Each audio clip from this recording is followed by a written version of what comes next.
Proses pencernaan. Yang pertama adalah proses mekanik, yaitu gerakan fisik seperti memotong dan meremas terjadi ketika makanan masuk ke dalam mulut. Ini adalah dalam mulut, dikunyah oleh gigi dan ditelan oleh esophagus atau kerongkongan. Dari proses kedua ini adalah terjadi proses pencernaan secara mekanik. Kemudian ada juga proses pencernaan secara kimiawi, yaitu pemecahan makanan oleh enzim atau yang kita kenal juga dengan istilah enzimatis. Makanan yang sudah masuk ke dalam mulut dikunyah oleh gigi, kemudian ditelan di kerongkongan esophagus dan masuk ke lambung, mulai dari lambung, mulai dari napas sampai ke proses pembuangan air dan renang, itu merupakan jenis pencernaan, proses pencernaan kimiawi. Baik, sekarang kita akan membahas fungsi dari bagian-bagian pencernaan.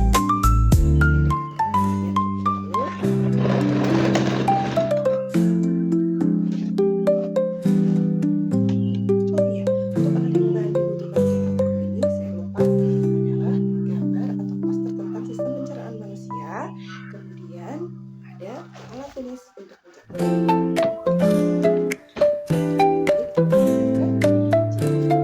Gambar satu ini adalah mulut manusia. Di sini makanan pertama kali masuk melalui mulut. Mulut merupakan tempat pertama kali makanan masuk ke mulut, maka makanan akan dirasakan oleh lidah dan akan dihancurkan oleh gigi. Kemudian setelah dihancurkan oleh gigi, makanan akan ditelan dan masuk ke sistem pencernaan mekanik melalui esophagus atau kerongkongan. Kerongkongan membawa makanan dari mulut menuju lambung melalui gerakan otot yang disebut dengan peristaltik. Kemudian kita akan sampai pada proses pencernaan secara kimiawi. Di lambung, gambar nomor 3 ini merupakan lambung. Di lambung, makanan akan dibuat dan berbentuk menjadi bubur. Setelah itu, makanan akan masuk ke gambar nomor 4, yaitu usus halus.